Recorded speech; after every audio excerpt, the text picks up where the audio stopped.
Hi, everyone. I am Demi Harvey, and I am a host and digital editor for Indie 1023. And I am joined here today for a special live session with Jordin Dearinger. Welcome. Thanks for having me. I super appreciate so much. It is a joy. It has been a delight, truly, to have you in the studio. And Jordin is one of our local 303 artists that we featured back in June. They're finally here for their first ever live session. What are your first thoughts of the Indie Lounge? So cool. It's really cool to get to be in a space that is, first of all, full of really nice people, and also just really nice through and through. It's great. I can't complain. I did say I was going to roast you, but it's not actually going to happen. We're pretty decent. We're fine. I'm seeing that right off the bat. Yeah. So like I said, you're one of our local 303 artists from the month of June. That was celebrating Pride Month, which was really exciting. It is my favorite month of the year. It's pretty much Christmas.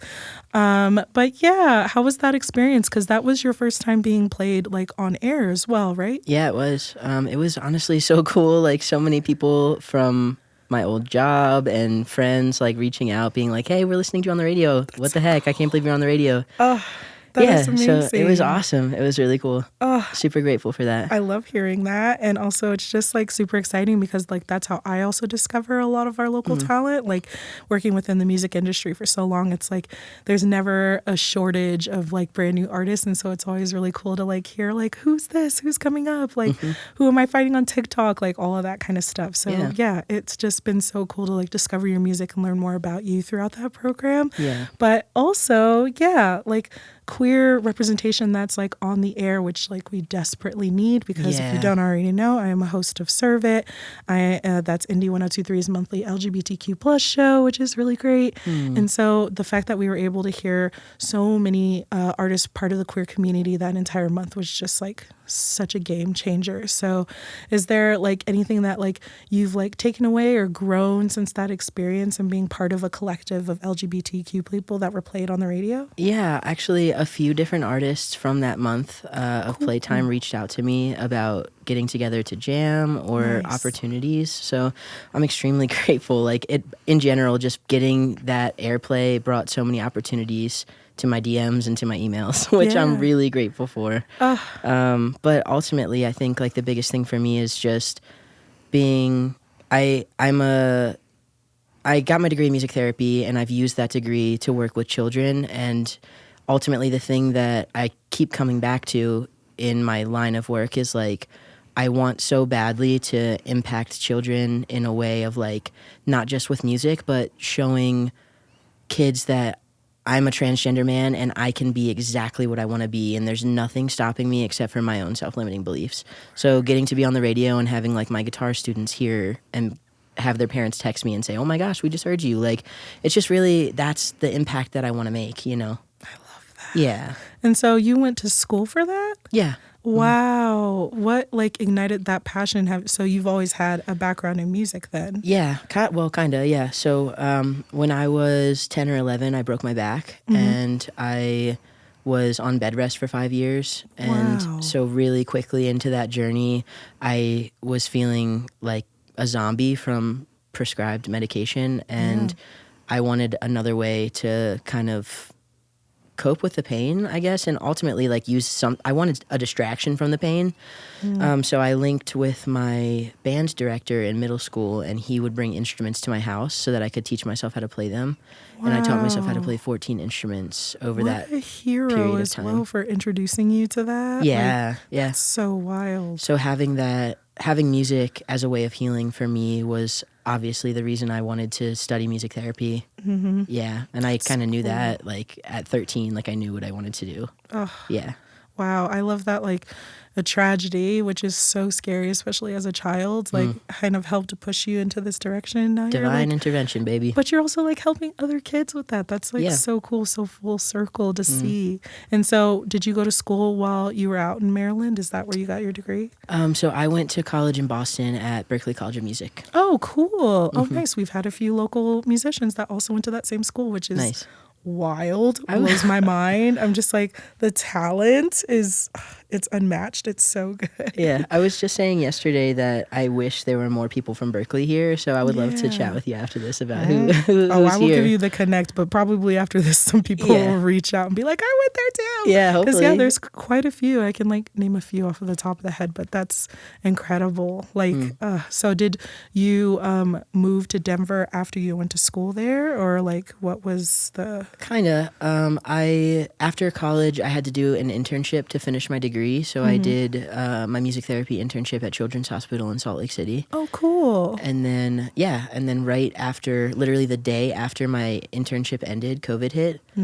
And I didn't really have any friends in Salt Lake, and I was like living a really stealthy life there. Like, I didn't want people to know I was trans because that's a scary place to be trans. Yes, it is. So I just wrote out the rest of my lease, and then I moved here because one of my best friends from college is here. Okay. And how's it been here? Like, what has the community been like embracing you and embracing your music? Yeah. I think being here has been tremendously impactful for me to get out of my head and get back into my body and feel like I can be whoever I want to be without worrying about the judgment of others, because nobody's really judging me here, I feel like. Mainly just because the queer community is so big here, but also even people who aren't in the queer community are just have been really warm and accepting of me. So that's been really great. I think the music piece of it is a whole separate thing. I think it's pretty gatekeepy here. And and maybe that's anywhere, but you have to do it for a certain amount of time and be a certain amount of successful before people want to give you opportunities or open their arms to your musicianship. So that's been the journey. Yeah. Yeah. That's a weird, like, unfortunate but also like very true story for a lot of like local artists here, because like what's weird about Denver is because like it used to be so small and like close knit, it's like you kind of like knew everybody like in the music industry, and now it's like starting to get a lot more popular. People are recognizing like, oh wow, like Denver is really a hub for music, like with all the major venues and just everything that's happening and things like that. So I know it's getting harder and harder to break into the industry here, but like we want to try to figure out ways to like make that a lot more like accessible for everybody. And you're still fighting because guess what? You've also been releasing a single like every Friday this summer. Every single Friday. That is wild. It is ambitious. I remember reading about it when it was on our website and I was like, there's no way, but you truly have. Yeah. How's that been? It's been amazing. Like I feel like I've had a lot of times in my life where I experienced really bad writer's block for like months at a time, but because there's just nothing else for me. Like what is for me is creating and connecting through music, and that's the thing that I know for sure.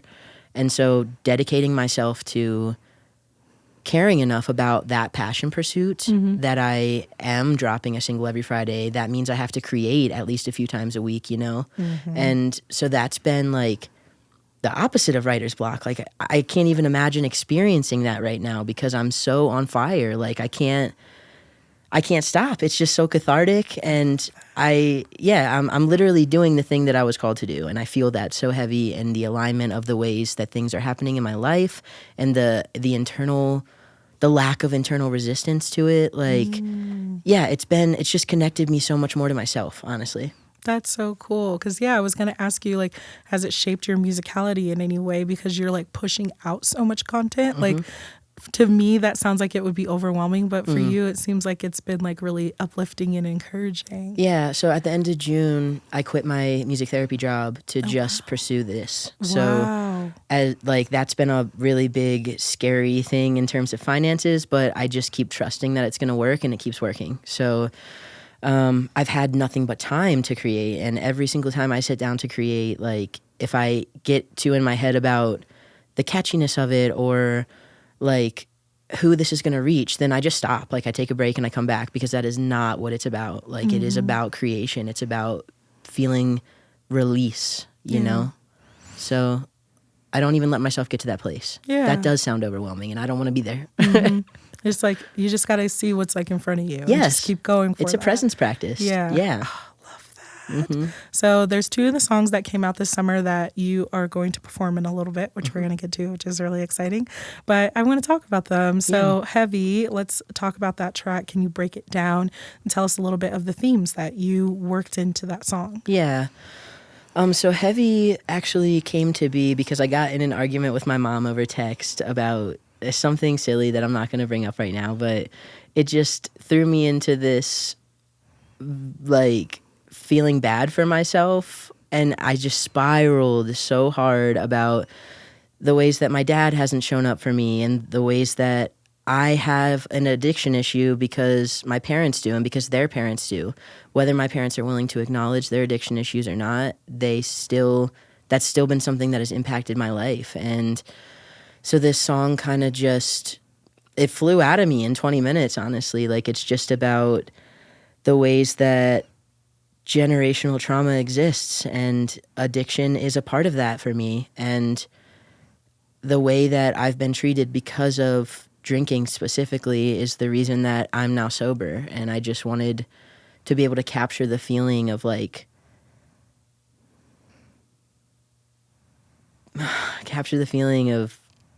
the way that it felt for me as a kid, I guess. Yeah. Yeah. It has to be like healing as well, because it's just like you're saying all these things out loud. Naming it. Yeah.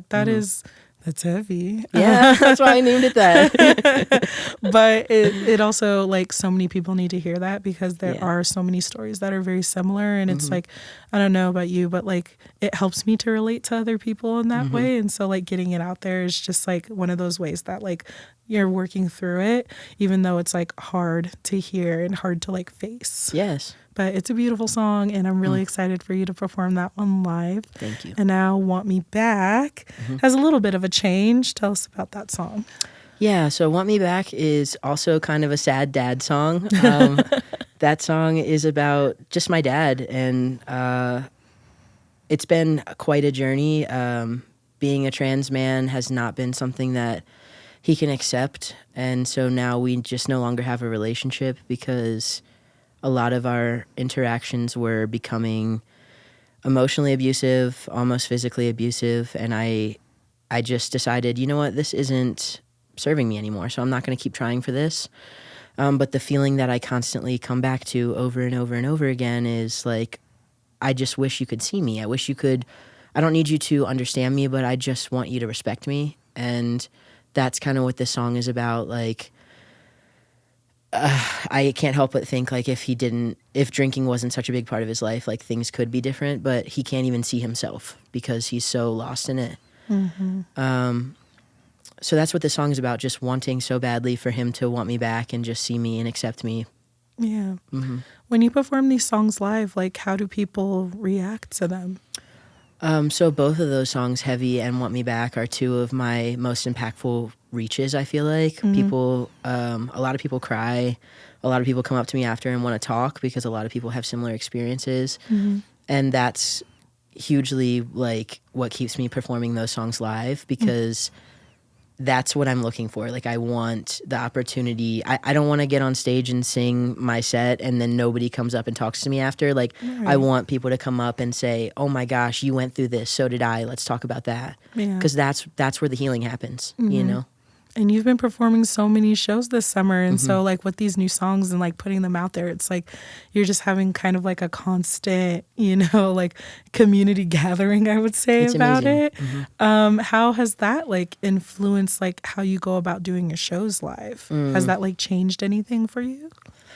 Because they are such intimate and vulnerable songs. That is so true. And the thing that I actually just realized the other day, I performed at the end of this comedy show, and it was such a small gathering, such a small room, and that was the first time that I felt like, wow, like, this is really vulnerable. And instead of, like, feeling scared and anxious about it, I just literally got on stage and named it and was like, hey, these are really vulnerable things I'm about to share with you, and I'm feeling a little nervous about that. And everybody was like, do it, dude. Yeah. You know, and it doesn't matter how big or small the crowd is.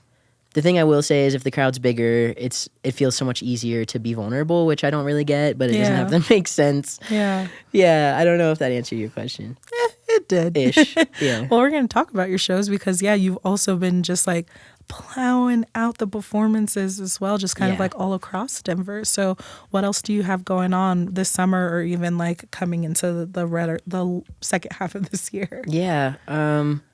So I do like 3 to 5 shows a week right now.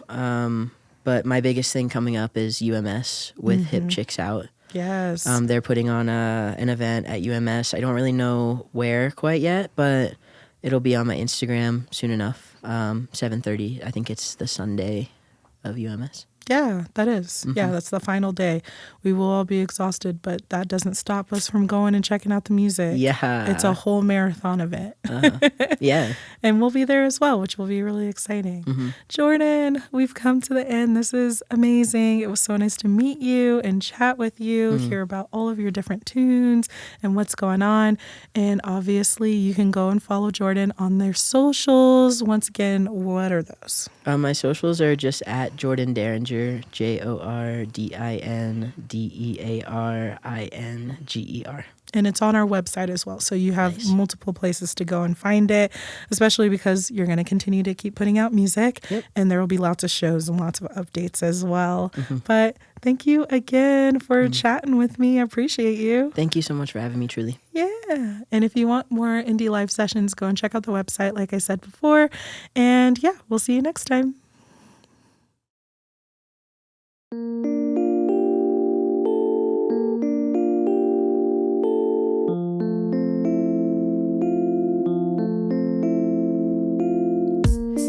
My job to pick up the slack where you feel like you're lacking. Can we take a step back? Smell the flowers, try to be here now and talk again maybe in a couple hours.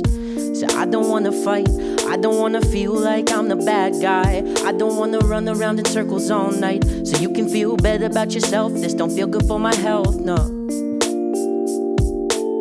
Don't make me feel bad for caring about myself, no. Have a dad, he never really showed up in the first place. Too busy searching hard for everybody's mistakes. Never could admit when he was wrong. After the way he treated me, it doesn't feel like that much of a loss. Thoughts racing through my mind like do I fight or flight? Just trying to find a way to make all my wrongs feel right. Clinging to familiarity, but nothing feels familiar when you're losing your family like flies. Not because they died, but because they're trying to hide from themselves. Hide behind the bottle, that's not a good motto. You can take me off of that shelf. Finally got sober, got sick of feeling over and over and over again like I'm not good enough right here as I am. I'm tired of running and running as fast as I can from myself. I'm done running away from my problems today. Got to walk through my life like it's mine. No one's gonna put in all the work it would take to truly change myself and start to align. We don't get that much time, and I don't wanna waste away all of mine, relying on the things that are no longer serving me. I can't keep giving energy to things that keep hurting me. My brain is imploding with old stories I wrote back when I was a kid. Experiences I hid from myself and my family. Been lying to myself since I was like 13. Too scared to face rejection by my own dad. Nothing worse than feeling unwanted by the only guy I ever really wanted to want me back. And I'm ashamed of that. He's still got no time for that. And I see where I stand. Can't respect me for who I am. And God, what a loss for him. God, what a loss for him. It's hard to see the good when so much feels messy, but I do my very best to reveal and not bury my feelings when I get too tired of carrying the weight of all this shit. Makes my heart feel heavy. You make my heart feel heavy. You make my heart feel heavy. You make my heart feel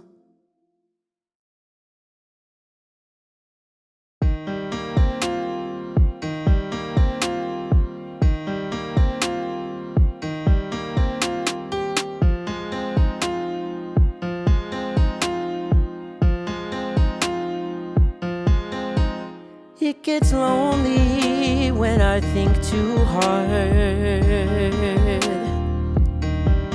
I sit with so much emptiness in my heart. When I think about all the times that you weren't there, makes me feel so crazy that I still care. And somehow you've still got the heart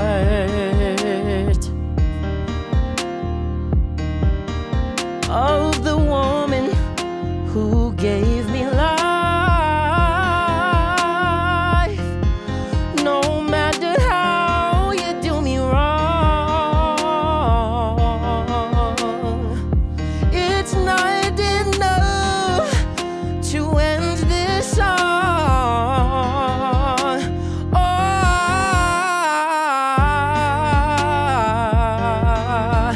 I can't stop wanting you to want me back. Said I've spent too much time trying to pick up all the slack. Said I just want you to want me back. Oh, I just want you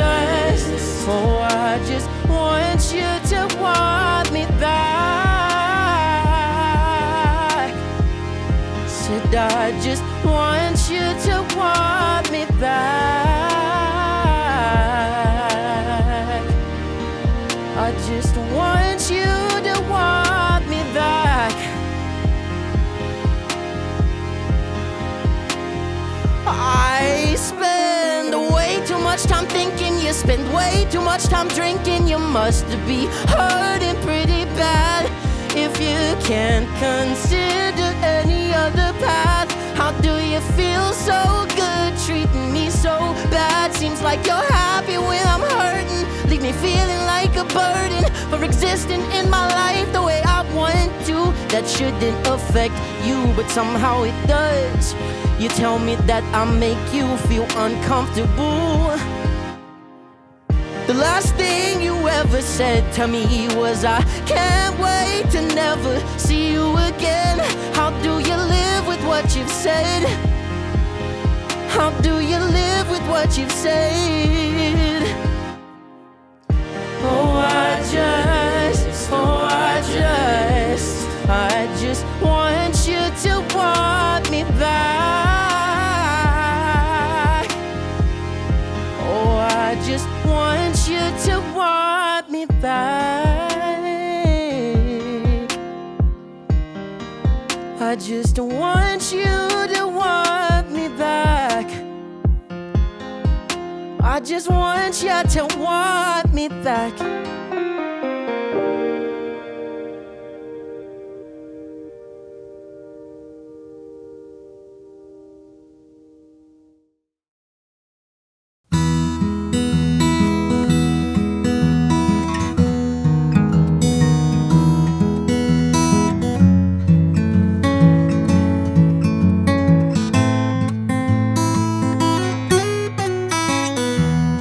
I spent most of my life drinking and smoking all my problems away.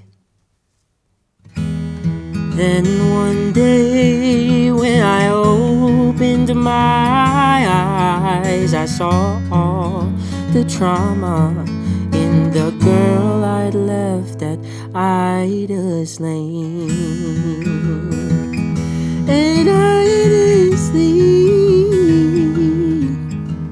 ooh.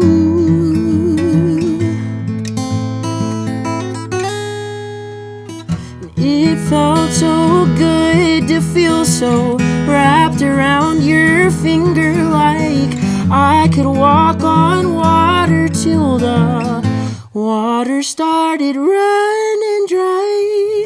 And I'd die 100 times to know what I know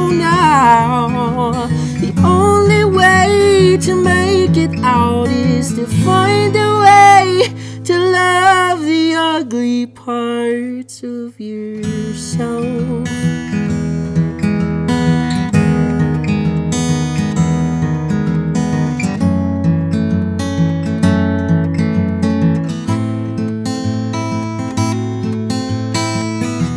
And I've spent most of my life making myself small to fit in spaces that were wrong for me.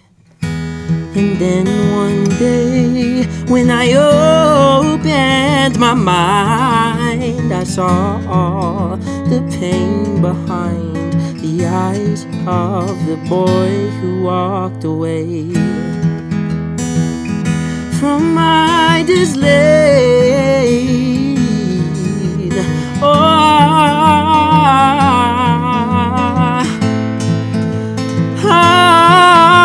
And it felt so good to feel so wrapped around your finger, like I could walk on water till the water started running dry, and I'd die 100 times to know what I know now. The only way to make it out is to find a way to love the ugly parts of yourself. You've got to love the ugly parts of yourself.